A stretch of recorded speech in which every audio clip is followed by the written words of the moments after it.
Alrighty, and we are live. Wonderful. Amazing. We're going to wait for a few people to join on in. They're just getting a notification now. Cool.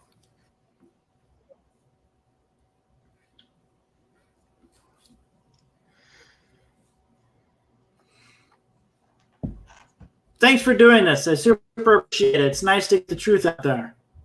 Yeah, no problem. I always love coming on here with you. It's great. Awesome. It's an honor. It's awesome. Alrighty, cool. It looks like we got some people on. A beautiful thing. So now the first thing I would love to do is introduce the Truth Movement to you guys. So that is what I will do. My name is Ryan Prescott. I'm with the Truth Movement. And we have a great live stream for you today. It's going to be about just full inspiration having to do with, religious unity, help you feel more confident in talking about your religion with others, and also other people's religions as well. So you'll be able to hear really motivating stories and successes, and also some tips on how to apply this to your life. So we're going to go ahead and introduce Sarah Nadler, humanitarian, entrepreneur, and a great friend of mine. She will be sharing with us some tips and stories on the subject. So welcome. Thank you. Hi, guys. Nice to see you all here. Awesome. Cool. So it's really nice to have her. I mean, Sarah is just an amazing friend, and she knows a lot about religion. She knows a lot about helping people. So she's definitely a person to be talking on the subject.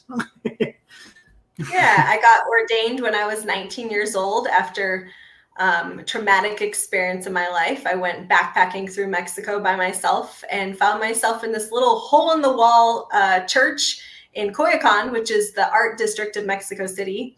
I was down there by myself, little 5'1" white girl, rubbing elbows with Mexico. And my life has never been the same, to be totally honest. I spent 10 years traveling around being a volunteer, helping with different human rights. I've done drug intervention, gang interventions, marriage coaching. I'm a certified life coach. And yeah, I love sharing what I've learned in my own spiritual journey, and also helping people feel proud to stand up for what they believe in, whether that be a religious belief or something else. I'm very much a proponent of human rights in general. I love that. I love that a lot. And you have a lot of it, a lot of years of experience behind that. Being ordained at freaking 19, that's awesome. So you have a lot of experience on this. I love it. I think it's just key that we have you on here.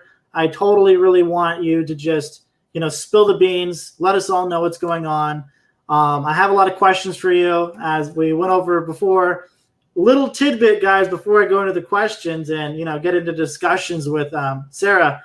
I just sprung these questions on. I put them all together, and she's like, "What are you going to talk about?" And I'm like, "Oh, I forgot about that." Yeah. Minor detail. Luckily, I'm very used to public speaking. I do this all the time. So hopefully I won't be too terrified or too shocked by any of your questions. This could get controversial, guys. There we go. It's about to go somewhere. That's for sure. Alrighty. So I have done some research on the topic of religion and what is being discussed via, trends and even public polls. And one of the subjects really is the first thing that hits people right away is why would somebody even consider religion? Can you go ahead and just kind of give your viewpoint on that?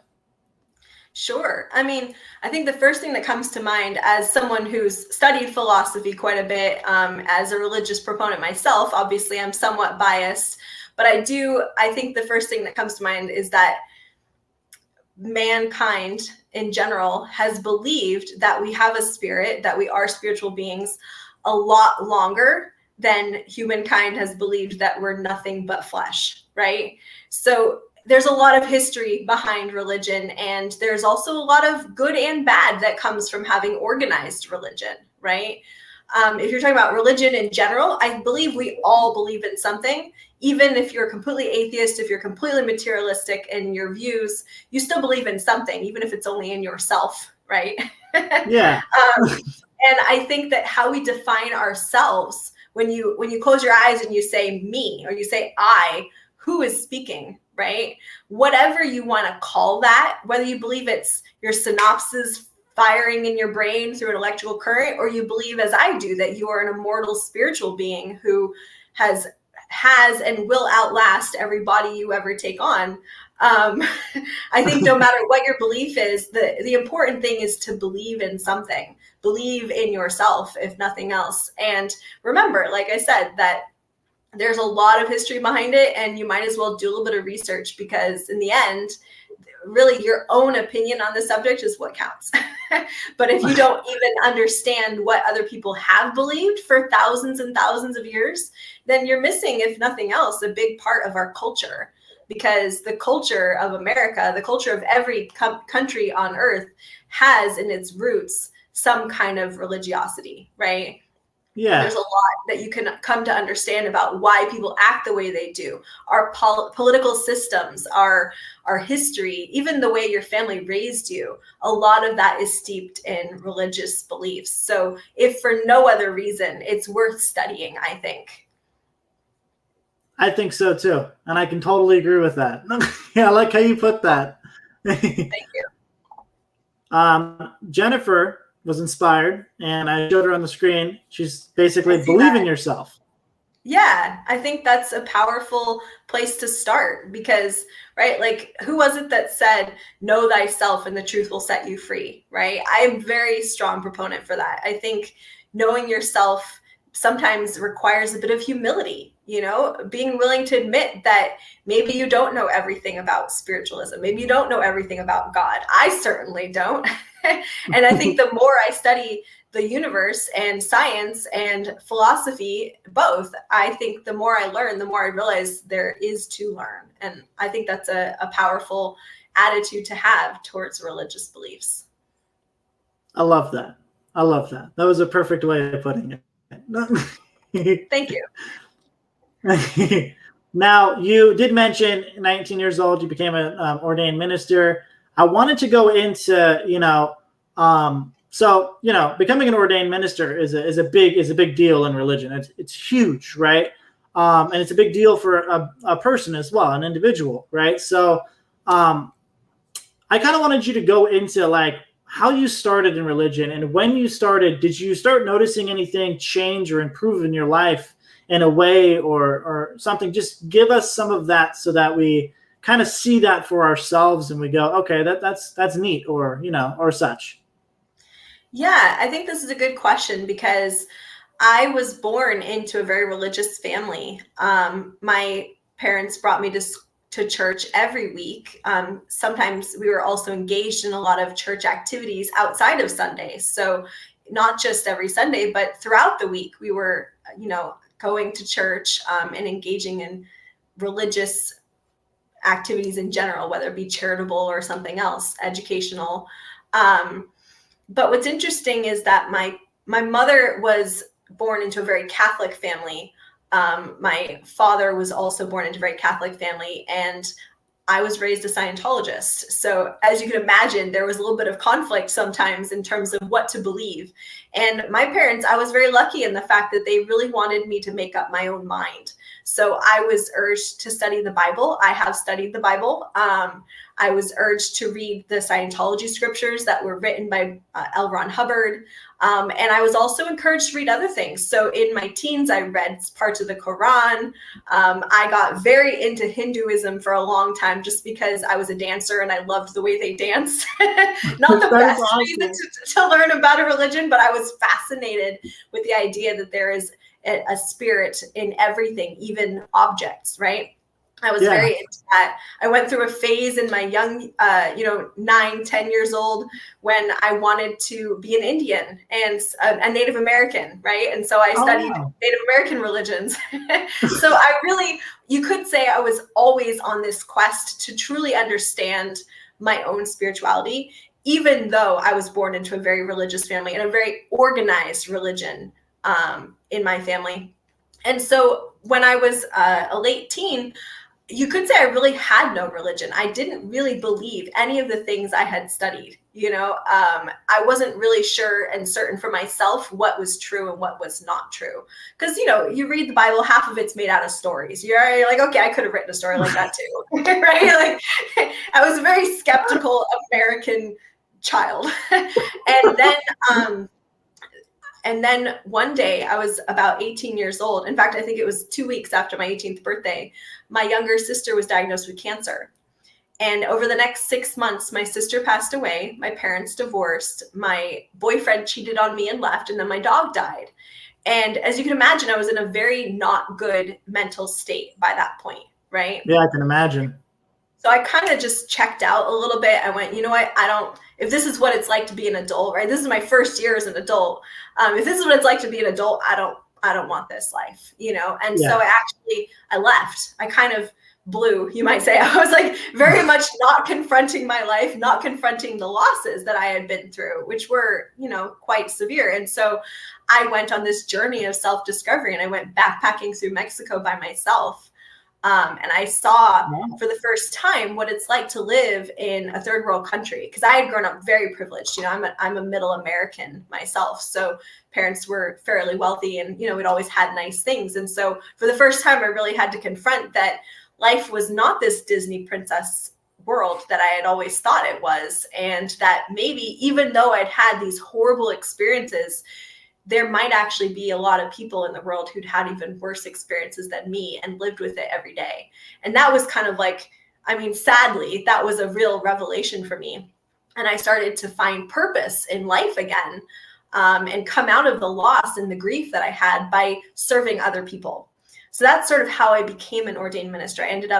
It started with just a friend who was trying to help me out, told me I should come into his church and get a little bit of help, because he could see I was miserable and I was crying all the time, right?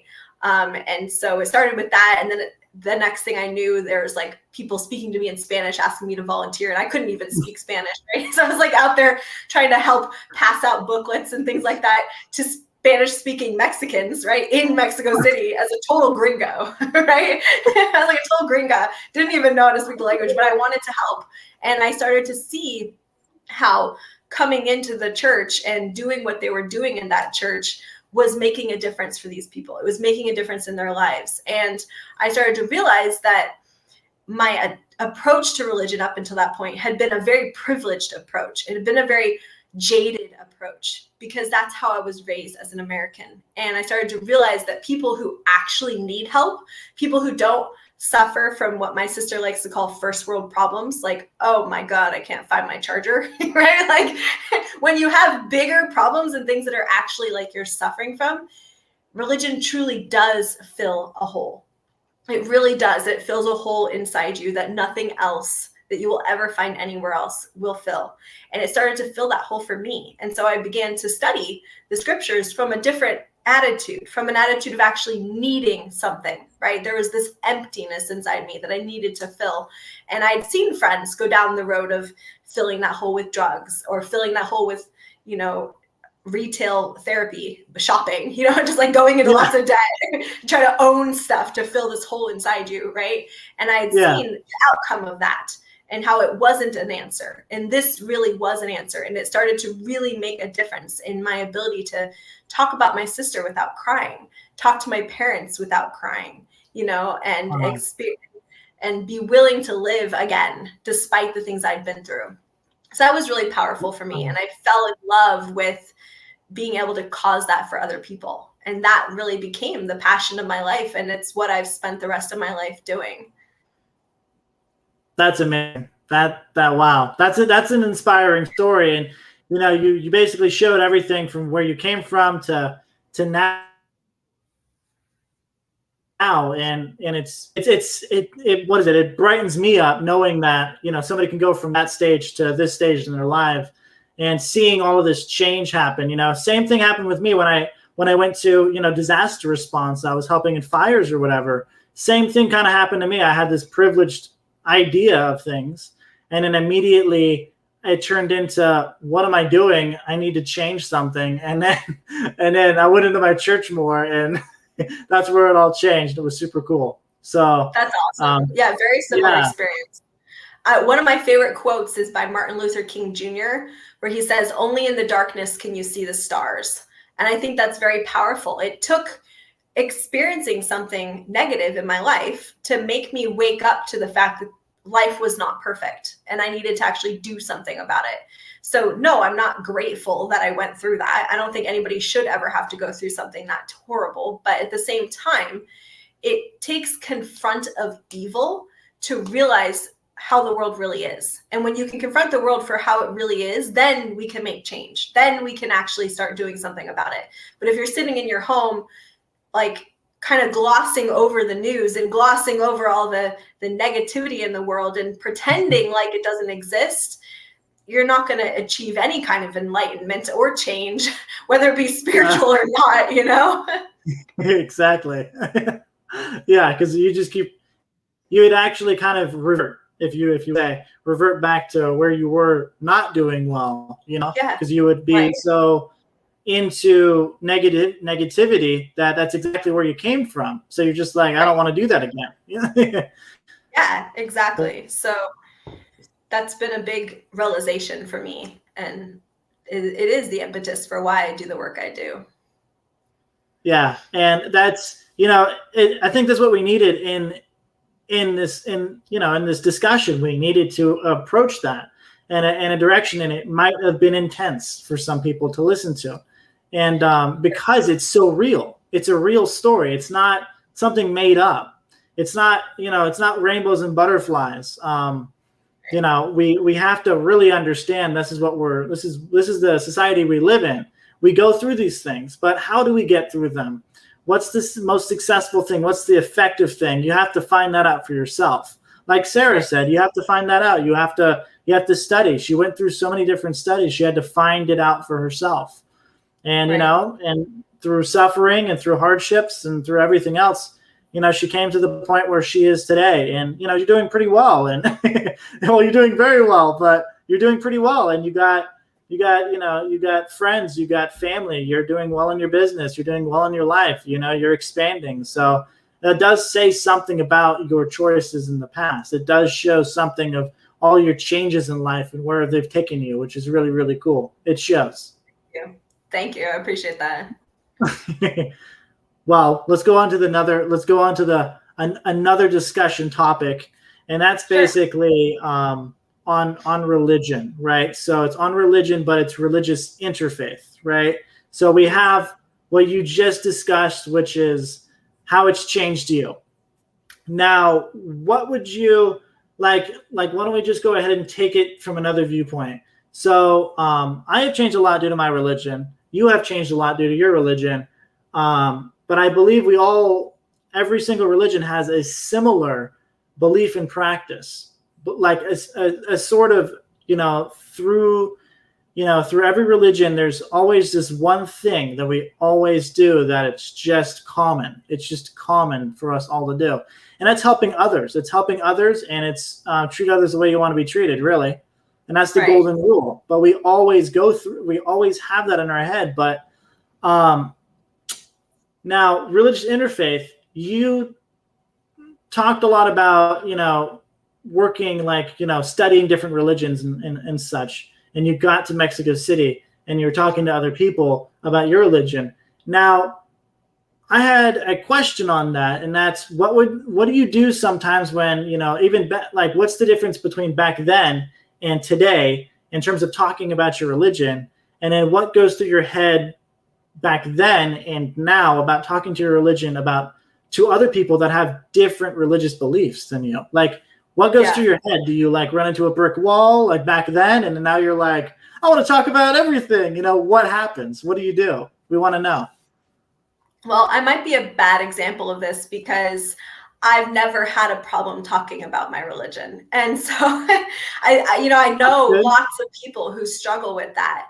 And I've always had tools I can give them, and I share my successful actions, and I can definitely share that with you guys today because I know that that's a big topic. It's a hot topic, no matter what your religious beliefs are. But I can't say with any honesty that I've ever struggled with this. In fact, One time I had a really good friend, a guy friend of mine, who came to hang out with me one Friday night. It was I was a teenager, we're hanging out in high school or whatever. And he brought his new girlfriend with him. And he said, hey, guys, I don't want her to know that I'm Catholic, because her family's not, and you guys could just like not mention that or whatever. And I totally blew it for him. I just like straight up told her. I was like a terrible friend, and she was totally cool with it.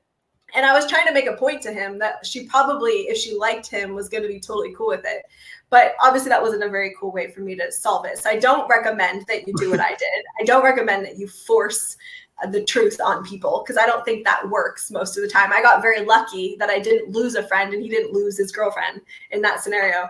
But I do think it brings up the attitude that I believe is very important, which is, especially in this world today where it's wonderful. I know people don't want to admit this right now because there's still a lot of change that needs to be made. And we are making inroads though. And it's actually wonderful that our culture is seeing this shift in 2020 and 2021 towards more tolerance, towards just making it not okay anymore to be racist, not okay anymore to be intolerant and to be bigoted. And I really see this shift going on. And I know it's slow and it's been a very painful, there's been blood and sweat and tears spent to get that cultural change to happen. But I am seeing that change happen right now. And I think it's wonderful. I think it's long overdue, because it's true. There was a time, right, when you felt like the need to disguise who you were and disguise what you were in order to be accepted by people, because it was just not socially acceptable to be gay or to be Black or to be a Scientologist or to be Jewish or to be the Church of Latter-day Saints, a Mormon. You know what I mean? Like, it just wasn't socially acceptable to be something different. And now I'm seeing this shift where it's not socially acceptable to be a freaking bigot. Excuse exactly. My French, but I love it, because I think it is going to make it so much easier for the people who are not like me, the people who are not loud-mouthed about their religious beliefs, because tolerance and acceptance of who you really are, I think, is one of the most valuable gifts you can give to another human being. It is so valuable to just see them for who they really are and accept who they really are. That doesn't mean you need to accept all their bad habits and just be totally permissive and let people like go around killing each other, right? That's not the point. I do believe very strongly that your right to swing your fist ends at my nose, right? Like, you can swing all you want, but you can't actually hit me, right? Yeah. But I'm seeing this cultural shift, and I think it's wonderful, because when I do interfaith, I do a lot of interfaith work. I have many, many volunteers in my Youth for Human Rights and my Girls Be Girls Not Mothers, these nonprofit organizations that I've either founded or helped to found. I have a lot of members, volunteer members of my groups who are of many different religions. In Africa, we see kind of a mixture between Muslim volunteers and very Christian volunteers. Here in the United States, we have a total, we're such a melting pot over here. I have people from all walks of life volunteering. And when you have a setting like that, where everybody believes something different, but there's one common belief we all have, which is that we are all born with these basic 35 human rights, you find this interesting phenomena that happens, which is that we find it unnecessary to push our beliefs on each other.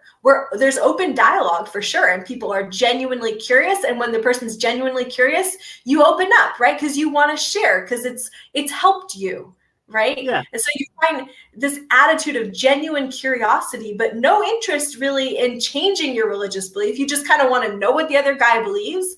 And the moment that line starts to be crossed into proselytizing or gentle bigotry, right? Where the person's like no longer really willing to listen, we all just kind of come back to what we originally agree upon, which was human rights.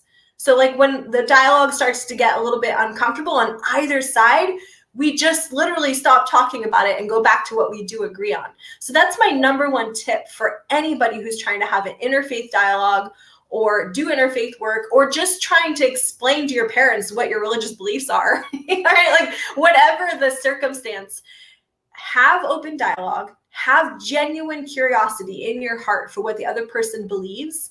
And when it starts to get uncomfortable, take a step back and get back to what you both agree on, because agreement is like the super glue of interhuman relations, right? When we can find common ground, we can find things we do agree on, we're always going to be able to build communication from there. We're always going to be able to build affinity or degrees of likingness with someone from there, right? So just bring it back to what we do agree on, even if you have to change the subject, even if it seems totally non sequitur and you're just like, well, how's the weather, Joe? And that's really been one of my most successful actions in keeping things civil. And sometimes I have actually caused people to rethink the way that they believe, but I don't personally go around trying to cause that. I focus on helping people, and they can believe whatever they want, to be totally honest with you. I'm very lucky in the fact that my religion does not preach about hell. So I don't believe anyone's damned for what they believe. I believe we're only damned to earth. Which is bad enough on its own. And I believe we're only damned by our actions, not our thoughts. So I am very lucky and privileged in that way. But I also feel like that makes it easier for me to have a dialogue with people, because I'm not there trying to change their mind. I'm only trying to change their actions, and then only if it's actually hurting someone. I love that.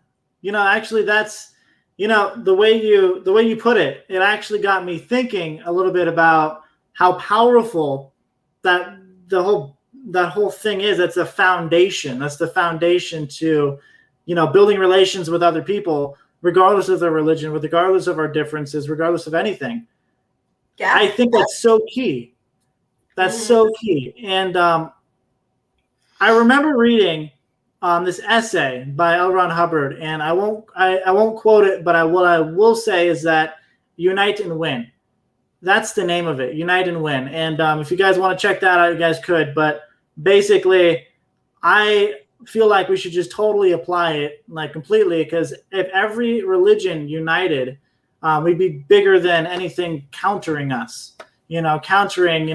Pushing out a bunch of drugs on society or human trafficking. We'd be bigger than all of that. And they'd think twice, or they'd think 5 times, or they'd think 10 times or whatever before they did something else, because we'd have all of us working together.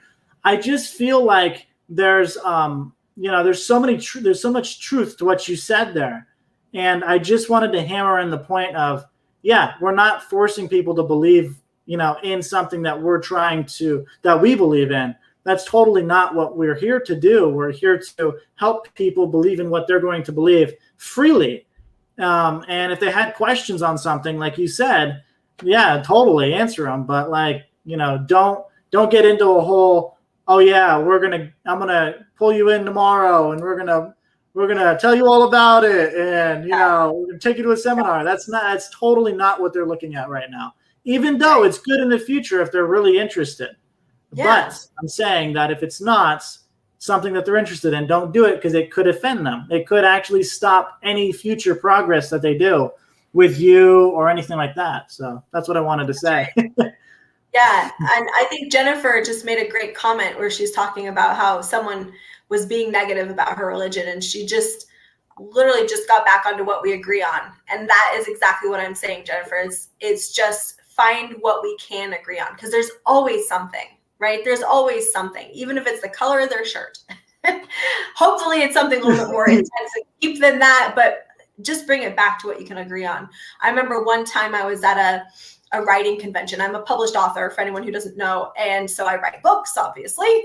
And I was with this writing group in Oregon, and I show up one time and I'm talking to somebody, and somehow this conversation starts over on the other side of the room about my religion. It was so out of the blue. Like, I don't even know how it came up because it wasn't part of the conversation. And they just started saying all kinds of negative things about my religion, and things that I happen to know are just like, I mean, you were almost laughing. Like, I was trying to hold back my laughter because it was so ridiculous. It's like, someone coming up and telling you that you rape babies, and you're just like, where did you learn that? Where did you come up with that one? And then the person turns to me and is like, you know what I mean? Like trying to get me to agree with him. And I had to say, like, well, actually, I am one. And his eyes got really big, you know? But what was funny was I didn't have to go and rant at him and tell him off or anything like that. I just stood my ground and I smiled politely because it was a party and I was enjoying myself. And I said, you know, I don't think that you really know everything there is to know about it. I think there might be more that you to the story than what you're saying. And that one thing you said, that's kind of funny to me. And I started giggling a little bit and I left it at that. And the next time we met as a whole group, I went to sit down with my little laptop and I was writing my story, and he was over there on the other side of the room, and he came over to me and he said, look, I really want to apologize to you. I went and did a little bit more research after I talked to you, and I found out that a lot of stuff I said was not true. And I feel bad because, and this was interesting because again, right, you have to think about what's it like on the other person's, to be in the other person's shoes, right? Because he told me he's gay. I mean, he has a husband, and he was like, I would just feel so bad because if someone had come up to me not knowing that I was gay and had that kind of conversation with me, I would not have handled it as well as you did. And he really had a lot of respect for the fact that I had not lost my cool. I'd kind of laughed it off a little bit, and I had just held my ground and enjoyed the party. And I think that really speaks to what it actually takes to handle someone's antagonism or attack, because they're attacking and they're being antagonistic and they're expecting a reaction. And one of the best things you can do for yourself is to just not react. You know, maybe you're reacting on the inside. I certainly was, you know, my stomach kind of sank and I was like, I don't feel so good right now. But exteriorly, I was like, you know what? I'm going to hold my head high because I know what my religion is actually about. And I know how many millions of people it's actually helped. And I happen to know that what he said was a complete lie. So, you know, I think that there's a lot of power in just being yourself authentically and showing up for yourself authentically and powerfully, to where you hold your ground and you don't give them the reaction they were expecting. Because there's really, I think, only a certain percentage of people who are total sociopaths and actually crave that negative reaction, right?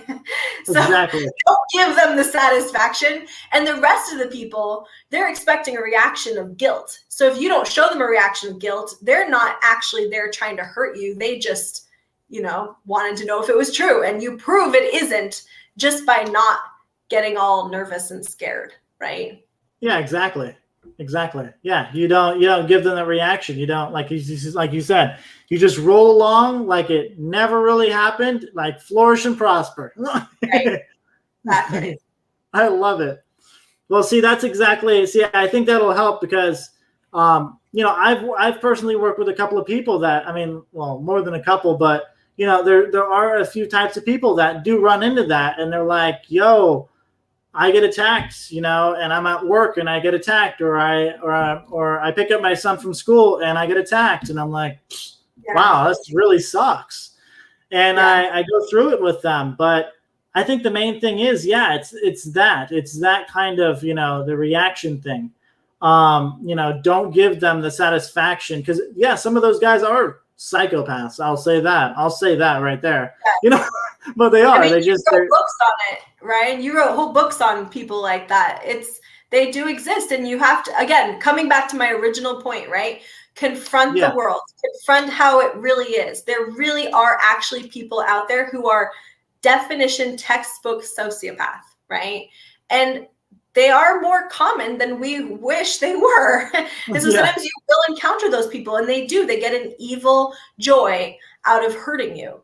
But just recognize that just because someone's attacking your beliefs or being hostile towards you doesn't necessarily mean that they're getting an evil joy out of attacking you. They may genuinely believe what they're saying and be a good person and think they're attacking evil, right? And your job in that moment is to fill the vacuum left by their lack of data, because they're sitting there with this huge vacuum in their head, right?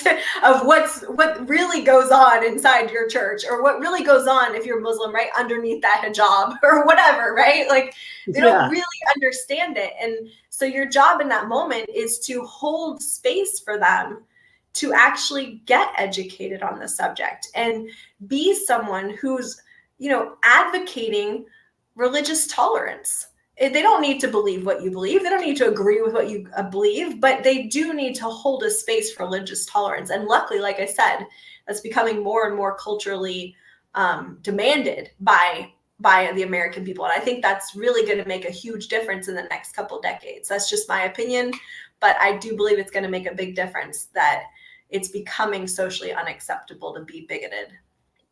And I love that. And I love that a lot. And I do believe that, I do believe there is a lot of change coming. And I'm very, very happy about that, because I've been working on this since 2012. It hasn't been easy. But and I mean, our parents were working on it. Our ancestors were working on religious freedom, right? Like, it's been a long time coming. It's been interesting. Yeah. And I will add one more thing before we jump on to the next, to the next section, basically another question. And then we're going to go on to some discussion about some facts, some cool facts, just to get people inspired about what is really happening right now. That's good news. Good news. What's happening right now in religious interfaith, the statistics on what happened during 2020 that nobody in their right mind is even talking about religious wise. And it's pretty amazing. So we'll go on to that in a second. But I will say that the data that people read on your religion, guys, trust me, I've worked with people that, I had to get some kind of survey done. I had to figure out how to work with certain people when they read certain stupid things, right? So when people read something that they don't know, and they're like, all right, cool, and they read it, that's actually okay. That's validating to you. You should understand that it's not an attack on you. I remember when I took that personally, and I went into a brick wall. They actually are looking for information. They find out this information, and then they look, and they're looking in the wrong place at the wrong time. Now, while they're looking at the wrong place, you need to just hold your ground, like Sarah said, and go, all right, cool. Here's the real truth. Here's the data that you don't know. And I'm sorry to say, but you don't know. You didn't look at the right area, and I'm sorry that we didn't get the data there fast enough. And I'm sorry. And it's really actually a cool thing, because you just apologize to them. I'm so sorry we didn't get the data there fast enough. We're trying our hardest. We get millions of requests, because that is so true. My religion would get millions of requests of people that are just like, what is it? And we'll go into the statistics on that very, very soon. But it is insane how many people look up questions about their religion, but they don't have anybody to ask it to. They're just asking it to a computer, and that's not a real live person. That the computer hasn't joined the religion. The computer hasn't done all of that. The person who's done this stuff, like Sarah Nadler and I and many of my friends, we all have done our own things in the religion. We know the experiences that we've gone through, and we know all of these different things, the changes that we've been through, the things that we've read, all of these different things. Just understand that they're looking at you, and that should be validating to you of, hey, they chose you out of all the other people. They went to you. So just take that and rock it and make it happen. I have to share another story here, Ryan, because I completely understand where people are coming from. I'm a business coach. I'm a certified life coach. I'm also a published author. And so because I'm somewhat well-known online, I do get some really weird questions sometimes that come across very hostile, very antagonistic. The first thing you have to recognize is the emotional state of the person talking to you doesn't necessarily mean that they're directing that at you. I guess that's not true. They're directing it at you. That doesn't mean it was caused by you, right? Someone might see me as a very successful businesswoman, as a very successful wife, as a very happy, outgoing person, and then go read something about my religion. And it's like it's like one of those old 70s movies, right? Like, does not compute, right? Like, they can't figure out how someone as sane and rational and helpful and good, not to, pat myself on the back, but like someone who seems as normal as me could possibly believe this or be doing this crazy thing they just read on the internet. So sometimes the hostility and the sort of like, or the two-faced kind of attack, right? Where they seem like very passive aggressive in the way they talk to you. Sometimes that emotional state is not caused by the person having it out to get you. It's not actually necessarily caused by you in any way. It's literally caused by the confusion happening in their own head of like, you seem perfectly normal. You seem like a really nice person. Why do you eat babies every morning? Like, right? And so like, you have to somehow remove your own reaction, remove your own emotion out of the conversation a little bit. And again, give them that safe space where they can ask you that question. And sure, I'm not saying every person has to do this, but in my opinion, and this is purely my opinion, you either have to educate yourself on how to handle those questions, or you have to have a bucket in the backseat of your car where you can just like hand them a book that answers that question. Like if you're going to wear your religion on your sleeves so that people know what religious beliefs you have, then don't show up empty-handed to the battlefield. You know what I mean? Like if you believe something that is controversial, or if you believe something that other people have in the past attacked in any way, which let's be honest, that's everyone, right? Then know the answers, educate yourself, get trained in your own religion so that you can answer those questions. And when you see someone who's new or who is uncertain, who's very introverted as a person, and they're struggling to answer the questions, help them out.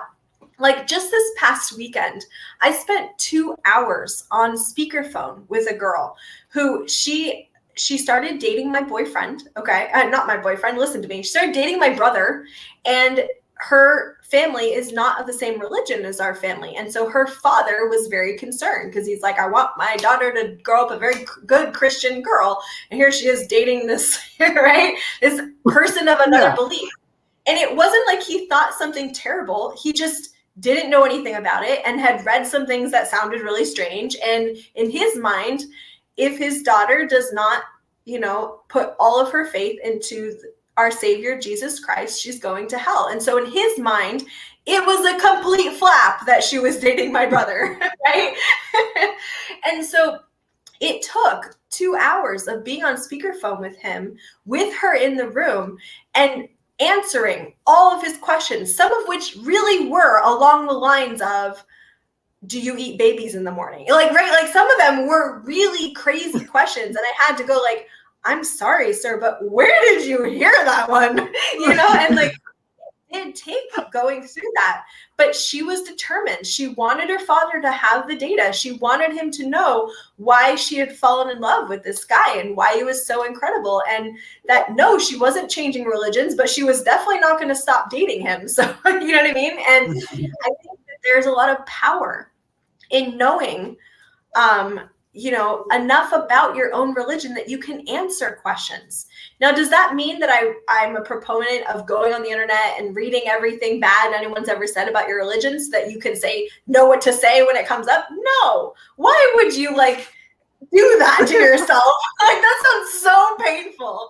I know people who have done that, and it just drives them right down, right? It just lowers their whole life, because now they're like preppers. You guys know what a prepper is? A prepper is someone who's so terrified of a zombie apocalypse that they just hoard weapons. It's like 2020 when people were going out and buying toilet paper because of coronavirus. That's what I think of when I think of these people who scroll the internet looking for bad news, looking for negativity.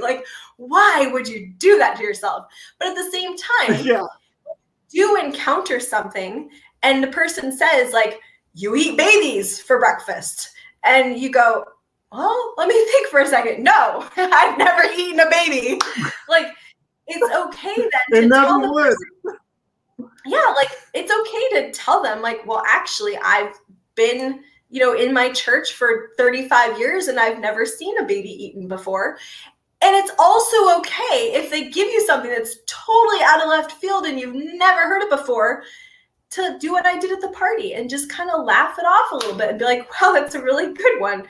Gosh, these guys will go really far to stop us, and just say, like, I'll be honest, I've never heard that one before, but I tell you what, if you give me your phone number, I'll text you after I find out the answer, and just like make light of it a little bit and make it seem like, yeah, I'm totally willing to go find out where that came from. And that often, just the fact that you're not being defensive and scared and looking all guilty and nervous about it, just that alone will oftentimes calm the person down. They go, okay, cool. Yeah, I'd love to hear the answer. Let me know when you find out. And I love that. It handles it completely, and it doesn't make it awkward for them. Because, you can only imagine, just based on that, how awkward they feel asking you a question about your religion. And, you just, even though they're like, do you really do this? They're like, what's going to happen? What's she going to say? Is this going to be a bad thing? Whatever. And they don't know. But you being nice to them, they'll be nice to you. They'll actually feel bad for being so rude to you. Even asking a question, even if it's justified that they asked the question because they read something, it's like they still do feel like, I feel a little awkward. This is definitely not something I want to do. And they'll think twice about doing it again, and they'll read good things instead of bad things and stuff. So I like how you touched on that. Thank you. Yeah. Another point on that too is I think it's okay to set boundaries as a person. Like when it's a total stranger asking me a weird question, I'm very tolerant of that because I understand that if I go on the internet and I search my church, a bunch of weird stuff shows up. So I understand that is the cultural thing to do, right? If you want to know about an actor, you look him up on the internet. If you want to know about a church, you look up on the internet. And like you said, Ryan, like we haven't gotten there yet. I'm sorry we didn't put the true data there, but I differently. We're trying. But I do treat it differently when it's a family member or a friend. I'm actually a little bit less tolerant about it. And that's just my own opinion. But I don't surround myself with people who regularly go and try to look up negative stuff about my church, right? Like it's okay if a stranger asks me a question like that. But if I have a friend do it more than once, I'll confront them and just very gently with a lot of love in my heart say, it's a little weird to me that you keep looking stuff up. If you're not willing to come get a tour and actually take a look for yourself and get the true data, then minimally, please stop talking to me about it. Because, the first time I'm very willing, but if it continues, I think it's appropriate to set boundaries. And I think that's very socially acceptable. And I also think it's very healthy for you as a person to set that boundary and say, look, I'm actually not willing to listen to every single negative thing you want to tell me because you keep going and finding more intentionally, right? And you have to really spot what's that person's intention behind doing that. And that's very key, and that's very important. And to the people watching, you got to hopefully you're taking notes or in your head or whatever, and you're really looking at this because this is super important. I mean, this is stuff that, you get when you're experiencing this stuff. I mean, there are people that I know that have experienced way more, but you have to really take this into consideration and understand that the things that we're saying right here, there's this everyday stuff. Like people do actually, look up businesses and all this stuff, and they see reviews and they see opinions and they go for them and they have false information. And, the way you treat them is so key. It's so key. And what Sarah's saying is so right. It's just so key. And you don't need to go into the whole, oh, well, I didn't know this or that, or no, you don't need to. You just go, that's awesome. I'll find out more information for you and drop the communication, and that's it, and you can find information if you wanted to, but that's just up to you. But you have to understand that that's not just a personal attack on you. I mean, it's them attacking themselves because they have the wrong data and now they feel pretty guilty. And now they're like, So the real person that's really guilty is actually them. But you have to also remember that you are the one that's going to help them in the end. You're the one that's going to get them the information at the end and help them out. So I love it.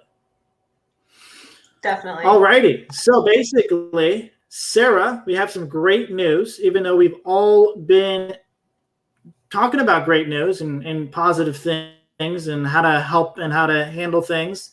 2020 was a interesting year for a lot of people. We didn't normally hear about, yeah, exactly, right? We didn't normally hear about how religion was taken off and all of that about religion and then mainstream media or social media alone. I know my religion was putting out a lot of information, which was amazing, but a lot of others really didn't have the chance to do that. So my religion is the Church of Scientology, and they did a lot of, passing out of materials. They're called Stay Well booklets. If you want to download one, go to scientology.org/staywell.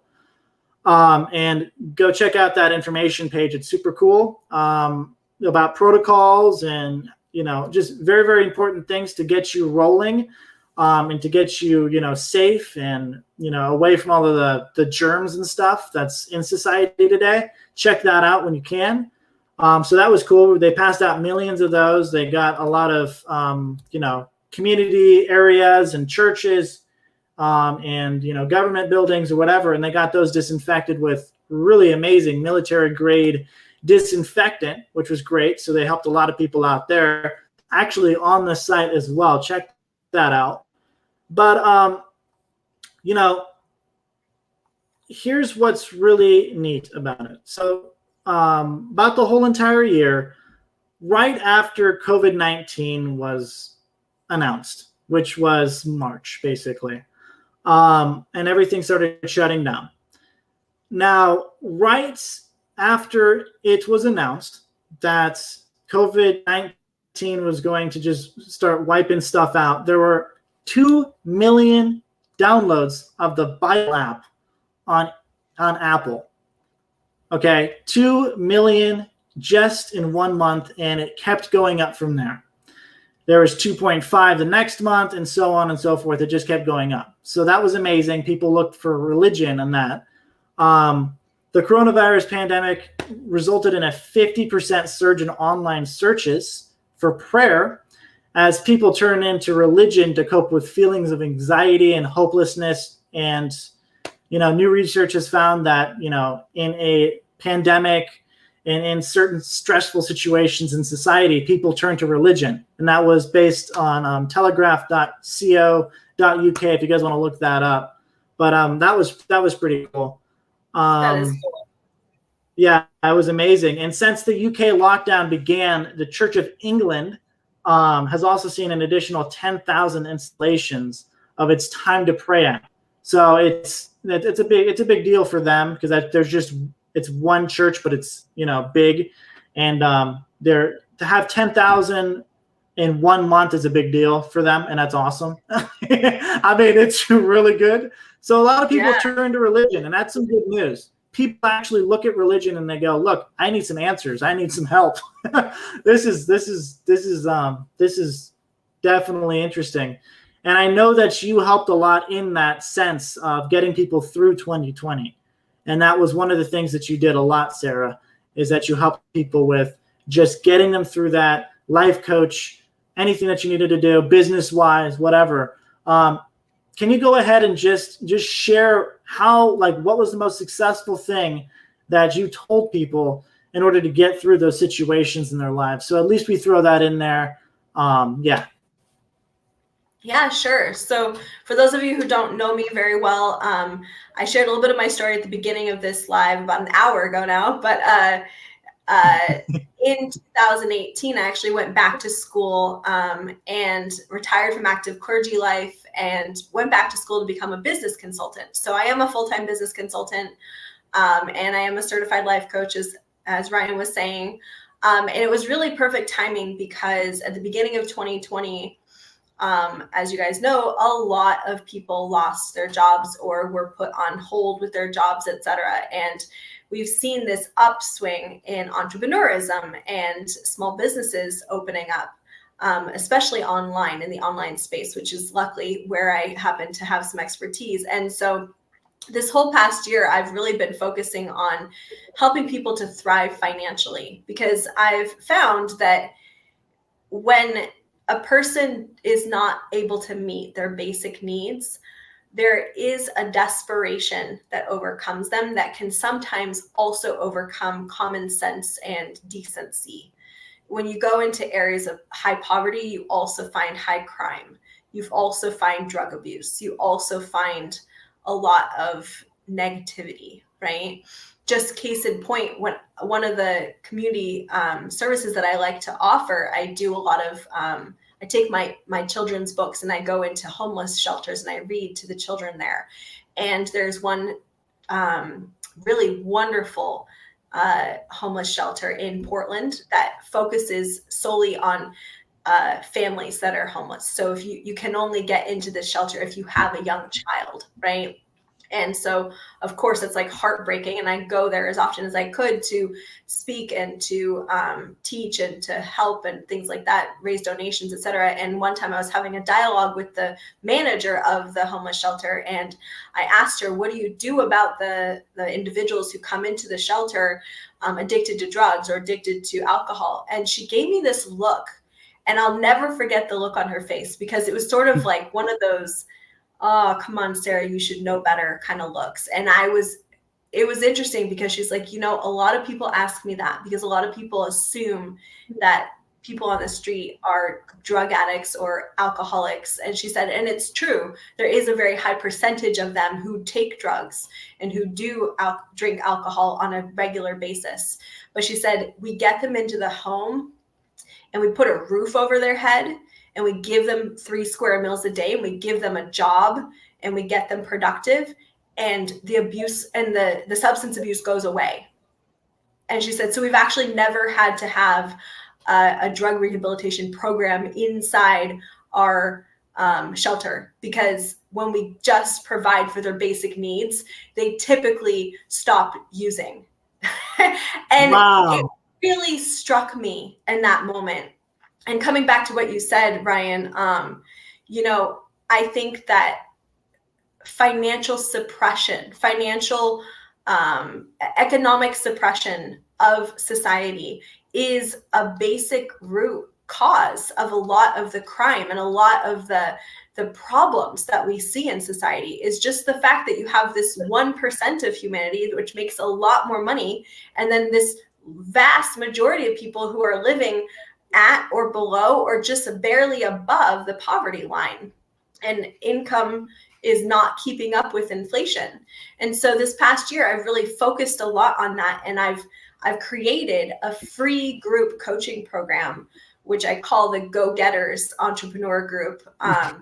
It's basically business advice for go-getter type entrepreneurs. So if you are someone who lost your job in 2020 and you want to build your own business and be your own boss from here on out, which we all know 2020 really proved that there's no such thing anymore as true job security as an employee, right?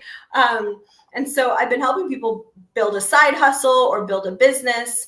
And we saw some amazing statistics inside that group this past year. In fact, I just posted one on my own Facebook page today. You guys can go take a look at it. This person had over 1,000% net profit growth in 2020 because prior to working with me, he'd been in the red every single month.